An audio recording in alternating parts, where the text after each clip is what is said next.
My name is Kyle Manwaring. So I'm a senior here at BYU. I'm studying communications and history. So I love BYU. I love, again, the mountains. I love being here. It's been a good experience, even though it's been hard. I knew that it would be hard, especially for some of the reasons related to me being gay. I've known for a very long time that I was gay. I think it really was solidified in my head during high school. All of my friends were super excited about dating and super excited about talking about these girls that they had crushes on. And I remember just constantly, every single time my friends would start talking about it, I just remember that something was missing, something wasn't right. That's what really solidified it in my head. I didn't necessarily think it was going to go away, but I thought that I would just be able to work through it and ignore it, honestly. But I just found that didn't work, that didn't help, and that didn't solve any problems. It was just exhausting and absolutely embarrassing and hard that I just wanted so hard for it to work, and it just never did. So the first person I ever came out to was my mom. I received a text from Kyle, and it said something to the effect, "Would you like to go for a drive?"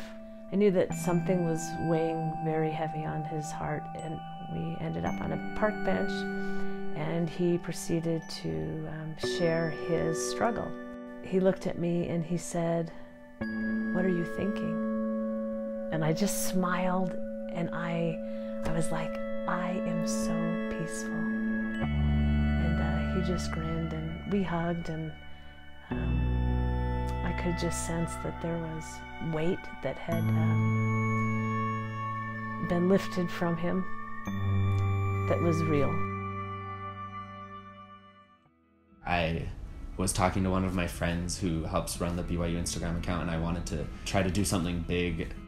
I was just trying to give those struggling students a reason to keep going. And so I asked her if I could talk about my experiences on the BYU social media page.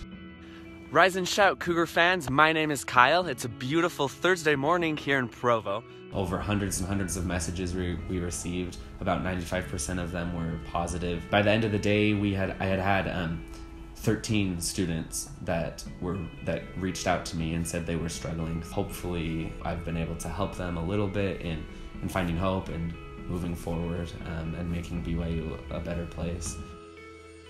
So my advice would be for an LGBT student at BYU to take a step, whatever step that is, to be more comfortable with themselves, being proud of their divine identity. The most important thing to remember is that you're never alone, but that's important for everyone to think about themselves being creations of God.